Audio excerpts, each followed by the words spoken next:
Imagine being accused of a crime you didn't commit. The emotional turmoil that envelops you would be intense. You'd likely experience a whirlwind of psychological trauma. Fear, anger, confusion, and a feeling of powerlessness could become your constant companions. The reputational damage could be irreparable, with the stain of accusation becoming a significant barrier in your personal and professional life. The legal costs associated with defending yourself could become unbearable. These, coupled with the loss of freedom, could change your life fundamentally and permanently. The potential for violence, especially if you're incarcerated, is a frightening reality. This chilling scenario is a daily ordeal for many innocent individuals who get tangled in the complex web of the criminal justice system due to false accusations. The implications, however, extend beyond the wrongly accused individual. The real criminal may continue to roam free, escaping the grasp of justice, while the victims of the crime continue to live in fear and uncertainty.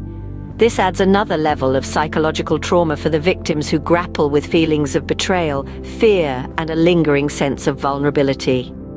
Criminal justice professionals involved in the erroneous conviction face their own trials. The guilt and shame of accusing an innocent person, the loss of credibility, and potential serious legal consequences can be daunting. They're left questioning their methods, their judgment, and their capabilities. Given these risks, the use of criminal profiling should be approached with extreme caution. Accuracy and verification of the profile with other evidence before making an arrest or conviction should be prioritized. It is crucial to remember that criminal profiling is not an infallible method. It can be tainted by biases, stereotypes, assumptions, and lack of empirical data. Consequently, it should only be used as a tool to narrow down the pool of suspects, rather than as definitive proof of guilt or innocence. Wrongful accusations aren't just a matter of justice. They're about real lives, real emotions, and the heavy burdens that come with them. Now contemplate the mind of an expert who has spent a lifetime seeking to right the wrongs of injustice, to bring fairness where it has been cruelly snatched away. Today we take a deep dive into the world of a passionate individual, a person whose life's mission has been to uncover the truth behind false allegations and understand how they affect not just individuals, but society as a whole. This individual, whose name we shall reveal later, has devoted countless hours, days, and years to the exploration of this intriguing topic, a subject that deals with the intricacies of human behavior and mentality, the vast and complicated labyrinth of our thoughts and actions. They have been fascinated by the human mind from an early age, intrigued by its complexities and its capacity for both good and evil. They have chosen a career that combines this fascination with a practical societal need, the need to address and correct wrongful accusations. Employing their knowledge and understanding, they provide psychological assessments, interventions, consultations, and a whole lot more. They analyze each case with an objective eye, a compassionate heart, and a rigorous scientific approach. Their dedicated focus on false allegations has brought them face to face with some of the most challenging and daunting aspects of the criminal justice system.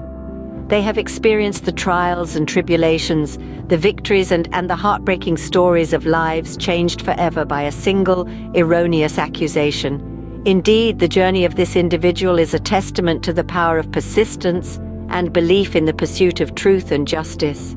Their focus on wrongful accusations has brought them face to face with some of the most challenging aspects of the criminal justice system.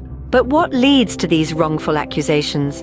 It's a question that's been asked time and again, forcing us to delve deeper into the root cause. In our quest for answers, we have identified a few key culprits: cognitive biases, stereotypes, prejudices, and lack of empirical data.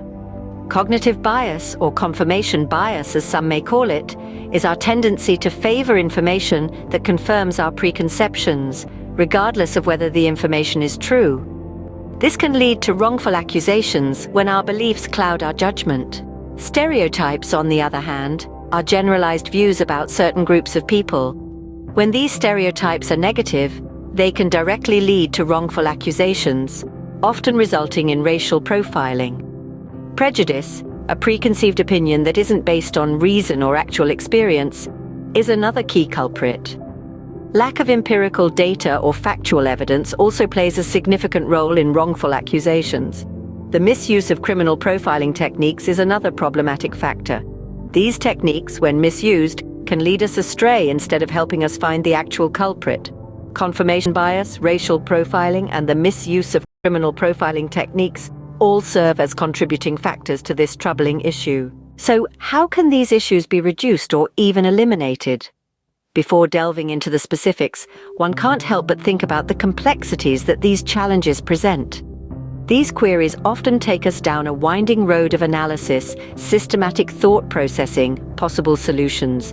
Indeed, one of the key ideas that emerges from this labyrinth of thoughts is the concept of training and education.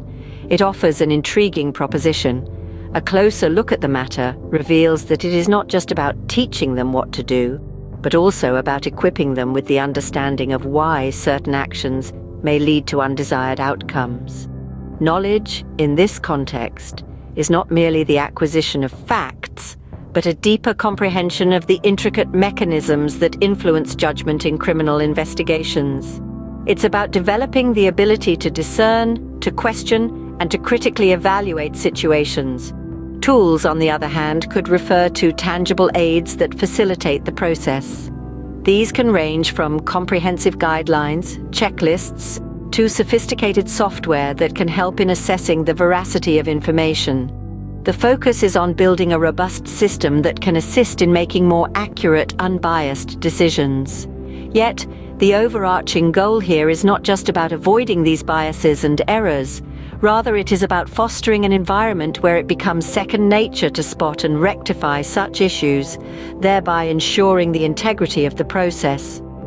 The need to equip those involved in criminal investigations with the necessary knowledge and tools to avoid these biases and errors cannot be overstated. In conclusion, understanding the causes and consequences of wrongful accusations is not just an academic exercise, but a matter of justice. It is an incredibly important endeavor that requires a deep dive into the intricate fabric of our societal structures. It involves comprehending the numerous factors that play a role, from prejudice and bias to systemic issues within our law enforcement and judicial systems. Insights garnered from this exploration provide spotlight on the complexity of these issues. They operate in a multi-layered, intricate system where justice can sometimes be elusive. This realization emphasizes the critical need for continuous efforts from every member of society to ensure fairness and accuracy in our criminal justice system. It's not just about preventing the wrongful convictions, but also about rectifying the oversights. Remember that in the pursuit of justice, the truth should always be our guiding beacon. It is the cornerstone of a fair judicial system, an essential element that must always remain untarnished. So when we challenge the status quo and attempt to rectify these wrongs, we uphold the sanctity of truth.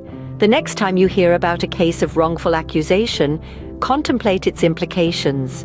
Think about the victim, the legal teams, the advocates, the researchers, and countless others who are working tirelessly to rectify these injustices.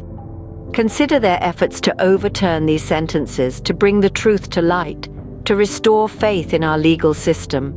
They remind us that justice isn't just about punishment, it's about revealing the truth, respecting human dignity, and preserving societal balance. Because in the end, justice delayed is justice denied.